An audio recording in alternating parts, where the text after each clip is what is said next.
Welcome, Baruch atah Adonai Eloheinu melech haolam asher kitshanu b'mitzvotav v'tzivanu la'asok b'divrei Torah. Amen. And we'll move to the Torah Tamima.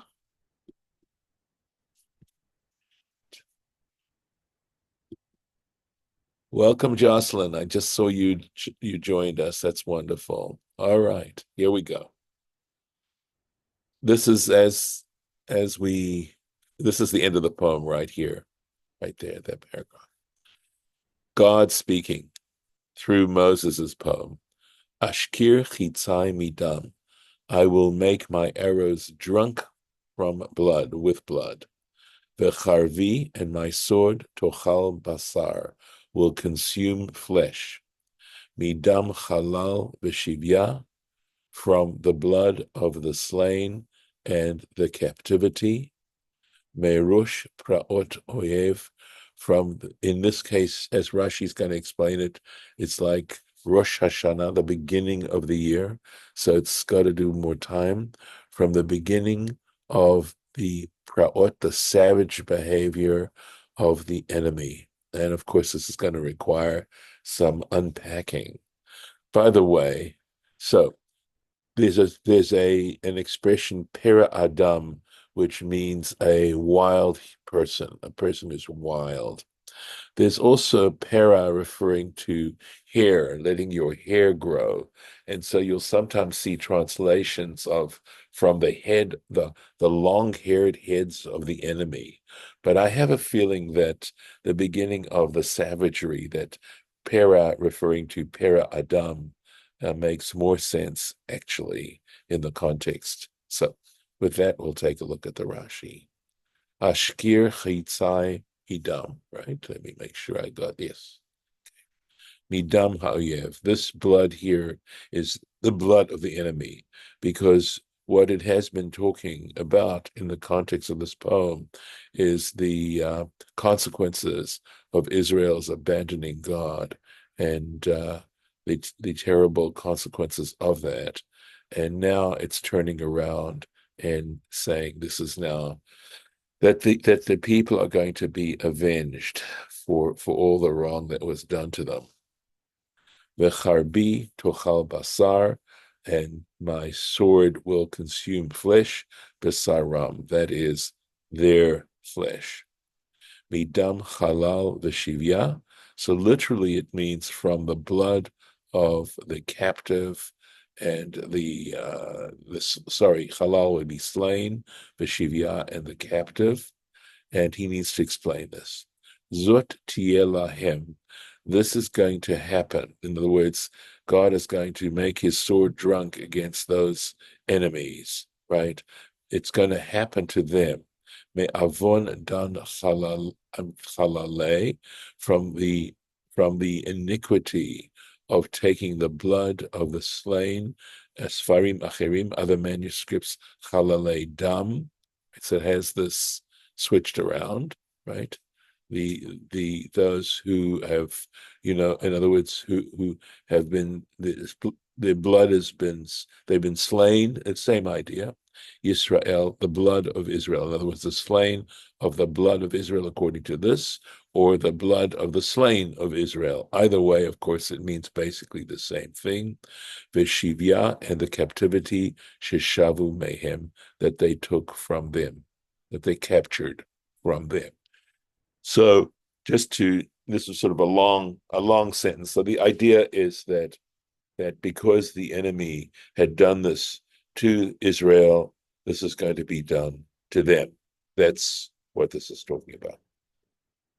Here we go. Merosh Raot, or Parot Oyev, excuse me. Right. Merosh Parot Oyev. So he says, Mi pesha tchilat pirtzat ha'oyev, from the well, pesha is a rebellion, something like that. But psha'im are, wicked acts, right? So it's saying essentially from the very first wicked act of the enemy.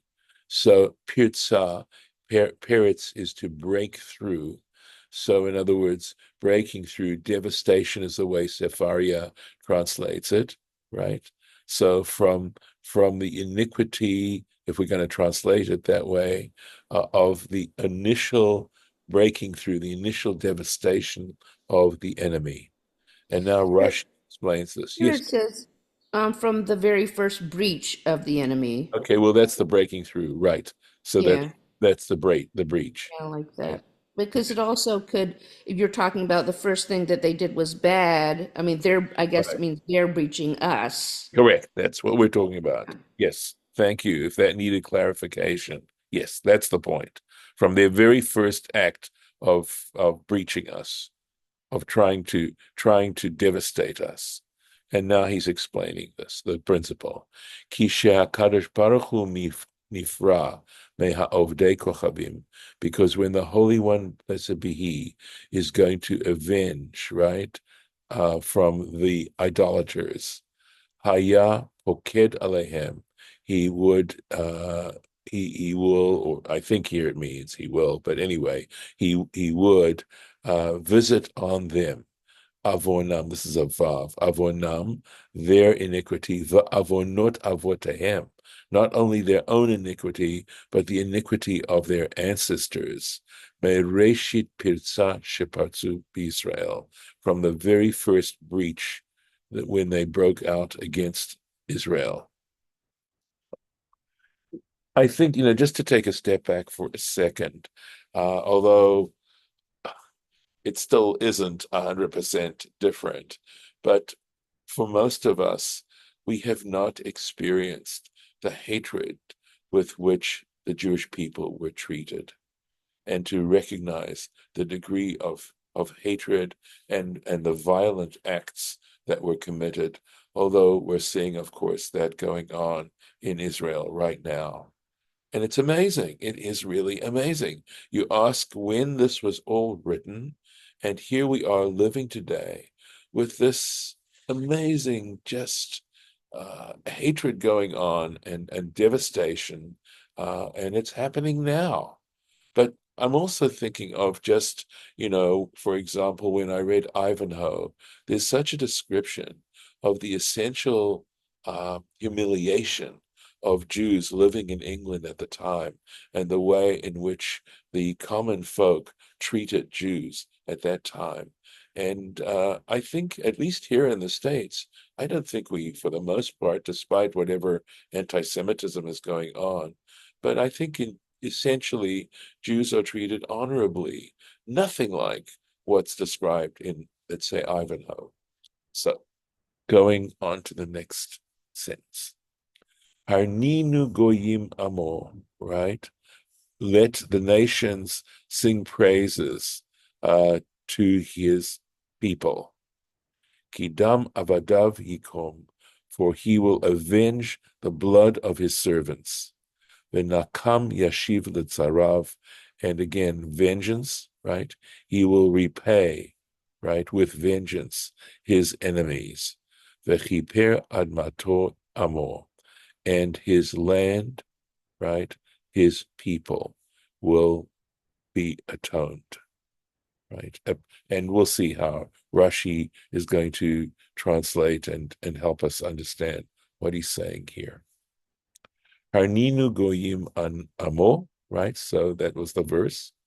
Lo'oto hazman, right? At that particular time, yishpechu ha'ovdei kochavim et Yisrael. They will, that is the idolaters will praise the Jewish people, Israel. And this is what they're going to see. Ra'u ma shivcha shel umah zo. Look and see how praiseworthy this people is. Shidapku b'kodesh baruch hu, because they clung to the Holy One, blessed be He, b'chol hatlaot she'avru alehem, throughout all those tribulations which passed over them, which they experienced. V'lo azvuhu, right? They did not forsake God. In other words, despite all these tribulations, yodim hayu betuvo, they understood, they recognized vetuvo, his goodness, uveshivcho, and his greatness. They always, despite what they went through, still remained loyal to God.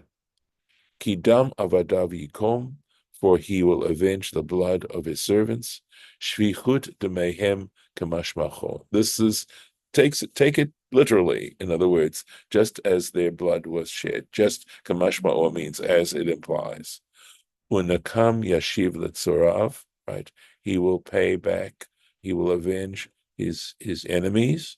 Al hagezel, that is, and his enemies could refer to the enemies of Israel. Al hagezel, this is now for their theft. Al hachamas, and regarding the robbery, ke'inyan shneimar. And Rashi typically gives us other verses that he can find which have a similar meaning. Mitzrayim l'shama tiyeh, Egypt will become a wasteland. This is from the prophet Joel, chapter 4. Ve'edom lemidbar shmama, and Edom will become a barren wilderness. Sorry, Ve'edom lemidbar shmama tiyeh. I didn't put the comma in the right place, right? And Edom will become a barren wilderness. Mechamas b'nei Yehuda. There we go. From their plundering of the sons or the children of Judah. Ve'omer, and in another place in Obadiah, Mechamas achicha Yaakov, from the plundering of your brother Jacob. Obadiah is a prophecy against Esau, against Edom. Vechiper admata amo, right? So, and his land, his people will be appeased or toned. Vayifayes admato, he will appease his land. Va'amo, and his nation, his people. Al hatzarot she'avru alehem, regarding all the troubles and the travails that passed over them. U'she'asa lahem oyev, and which the enemy did to them. Vechiper, right? Lashon ritzui, ritzui. This is an expression of consolation, ufius, right?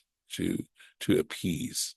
Kamo, and we have an example, and this is from Genesis chapter 32, from where Jacob is saying where he's saying to his sons who are about to go down to Egypt. And of course, he doesn't know at the time that Joseph is in Egypt. He has no idea. And of course, the brothers are very worried about how they've been treated, etc. And Jacob, let me make sure. Yes, I think this is what it means, right? Just want to make sure I'm in the right chapter, right? It actually could be Esau. Jacob, forgive me. I need to check the chapter. But where he is thinking, maybe I can, Jacob sends gifts to Esau, and he says, achapra panav, right? In other words, that maybe these gifts will be able to appease him, atone for the fact that, of course, he was worried that Esau was still bearing the enmity against him. My apologies. Anachine or anchine lirugze. I will pacify his anger. Vechiper admato, and he will find atonement for his land. Uma hi admato amo. That is to say, his land is his people. What is his land? His people. Keshe amo mitnachamim, when his people is consoled. Arzo mitnachemet, his land is also consoled. V'chein hu omer, and so it says in Psalm 85, Ratzita Hashem artzecha, there is the ritzui, right? The Lord, O Lord, you have appeased your land, you've consoled your land. In what way have you consoled your land, sent consolation to your land? And it goes on, the verse goes on to say, that Rashi is sort of asking this question. Shavta Shvut Yaakov, you have returned the captivity of Jacob. So that's it for in terms of that. And now Rashi goes back to say that there's actually that this poem is ambiguous. It's ambiguous, and that there is a long-standing disagreement as to how to understand this poem, and he's going to go back over this idea. So he says, "Befanim acherim heini dreshet besifrei." He says this poem is understood in different ways in the Sifrei, right? In this commentary on Numbers and Deuteronomy, this Tanaitic commentary. So it's pretty ancient. V'nechlaku ba Rabbi Yehuda v'Rabbi Nehemia. So Rabbi Yehuda and Rabbi Nehemia are major interlocutors when it comes to midrashic material and how you interpret that material. So it says basically v'nechlaku ba, and they disagreed. Rabbi Yehuda and Rabbi Nehemia disagreed on how to interpret this. Rabbi Yehuda Doresh Kula Keneged Israel. Rabbi Yehuda interprets this entire poem that it's referring to the Jewish people. It's referring to Israel. But Rabbi Nehemia Doresh Kula Keneged HaOvdei Kochavim. He understands the internal parts of this poem to refer to the idolaters. Rabbi Yehuda Dosha Klape Israel. So giving an example of how Rabbi Yehuda understands this poem, that it's referring to the Jewish people, to Israel. Here we go. He's quoting the poem now. Amarti, I said, or I thought, if him, right? In other words, I think it means, I will destroy them, something like that. I don't recollect exactly what this word means. Lauren, if you have something, I'll be happy to type it in. Well, it says, I said that I would make an end of them. There we go. Okay. Thank you. No wonder I didn't remember the whole thing. But basically, I understood that it had to do with destroy. Okay. Obviously, it's not a common expression, right? So here we go. I thought to make an end of them. Kamosha pirashti. So just as I explained, ad velo Hashem pa'al kozot, until in other words, Rashi is referring to how he interpreted this originally back earlier on at the beginning of the poem, up to that verse where it says velo Hashem pa'al kozot, and God, or the Lord Hashem, did not do all of this. So that series of words that end with this, right? Ki goy oved. So he understands that this is all referring to making an end of them would be the Jewish people, that God thought to make an end of the Jewish people, right? And part of it is that they don't understand this. The Jewish people don't understand why this is happening to them, right? Ki goy oved etzot hema, right? So going on, they are a people lacking in advice, as etzot, right? Of Here we go. Avdu Torati, so he's explaining. Avdu Torati, they have abandoned my Torah. Shehi lahem etzah nachona, which is in fact good advice, correct advice for them. Ve'ein bahem tvuna, they have no understanding. And again, all referring to the Jewish people. Lehitbonem, to consider echa yirdof ach. And now he's quoting, right? To consider echa yirdof echad. How one can pursue 1,000 or whatever, right? In other words, so echad min ha'omot elef mehem, right? In other words, so he's saying they don't understand how one of the nations can pursue 1,000 of them. Im lo ki Tzuram Macharam. And again, this part is a quotation. He's sort of interpolating as and quoting from it, and then putting in little phrases to explain how Rabbi Yehuda is understanding this, right? Im lo ki tzuram macharam, were it not for the fact that their rock has sold them over, abandoned them. Ki lo kirtzuno tzuram. He's going over these phrases here, right? This is again a quotation. Ki lo kitzurenu tzuram.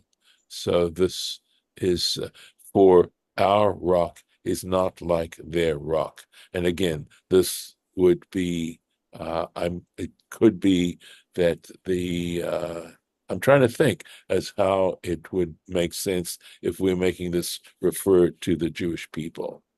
So if this is, presumably then the Jewish people are saying, our rock is not like their rock.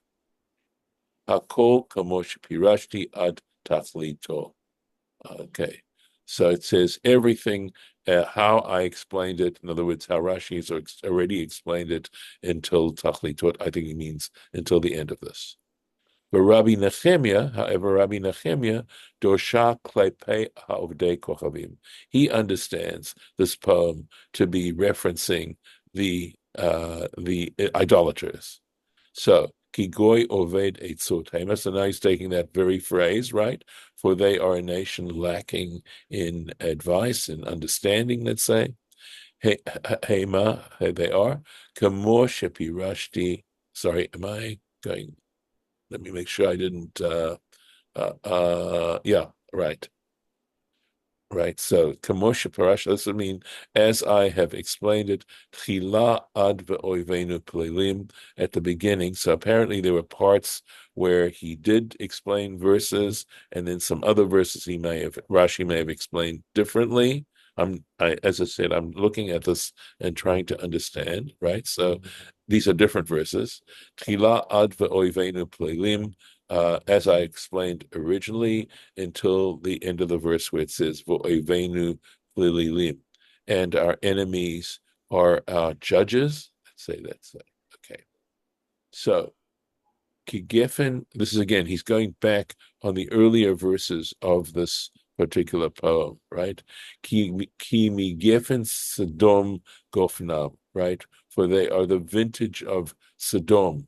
Their grapes are the vintage of Sodom. Shel ha'ovdei kochavim.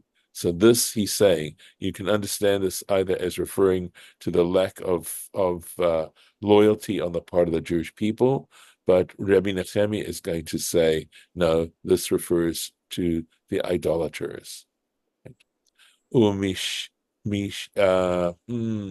shidmut amorah, right? And again, this Sodom and Amorah, right? For law, Lauren, I'm going to have to appeal to you again from shidmut, if that particular word. Oh, actually, this one says the field of Gomorrah. Okay, so right, so is it stemot then? Is it what? Well, sadeh is a field, so Right. and I'm And pronouncing it yeah, wrong. So I'm pronouncing it wrong. So let me see it where. doesn't have the pointillation. Yeah, no, let me see where I Not have. in that. It has it in the Uh, rest of it. yeah. Oh, interesting. Well, I can go back quickly if you don't mind. Okay. All right. Let me see. I'll have to go back. Yeah, I could go back, but I No, I'm don't know. going to look. It's quite, I mean, it's a fairly long poem, right?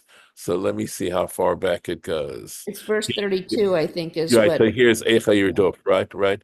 Yeah. Kivet storm here, Mishadmot, right? There I translate it as the vineyards, right? Of Amorah, because it's anavemo anve, which goes on to say his grapes are are I would say grapes of poison or something like that, right? Something like that. Anyway, here as you can see, he's going back. Kilot ketzurenu tzuram v'oivenu pelilim. Right. There's that. Right. Okay. So it is shadmot. I think I may have said shdemot, something like that, but there it is with the vowels. Let's find the place now. Uh, Right, here we go. I think, yes, right here. So, Velo yasimu libam. In other words, again, we're talking about the idolaters, right? Because this is Rabbi Nehemia's understanding. Velo yasimu libam, and they did not pay attention. Litlot hagdolah be to understand that I'm the one, that God is the one who allowed the enemies to do what they're doing. Anve Rosh, right? Their vintage is the grapes of either poison or something like that, right? Hu Sha'amar, right? That this is referring to what it says, Lule Kas Oyev Agur. This is where God's saying, were it not for the fact that I have stored up the anger of the enemy. Al Yisrael. In other words, referring to God saying about the enemy how they have this poison against the Jewish people, but he says in Veirosh, when it says their vintage is the vintage of poison, right? So it says Al Yisrael lahar ilam ulaham riram. So it's there. He's referring here, I think, where he says lahar ilam, which would be to poison them, ulaham riram, to embitter them, right? Is referring against the let's see, that the enemies have done this to the Jewish people. The fichach, and for this reason, eshkalot merurot lamo, right? So it means again bitter clusters to them. Lehal it otam hamash yasu levanai, right? I'm going to pour this out on them for what they did to my sons. So again, understanding the ambivalence of this poem in this particular way. And I'm going to stop here. And again, this continues, Rashi continues to explain this poem in terms of how Rabbi Nehemia understands this poem as speaking against the enemies of Israel. So let's put the marker here. So you can tell that this stuff certainly challenges me, to try to understand it. But I hope that it's still giving you some sense of what's going on here. Let me just dig this. Oops, sorry. Wasn't what's supposed to happen.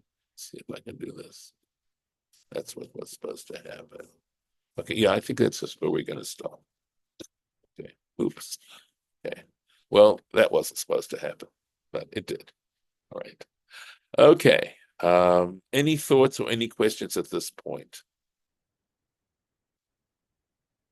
So, I mean, you get the general gist of what's going on here, and I hope even with these Rashis that you have a better sense of the internal structure of this poem. Right. Going to stop the recording.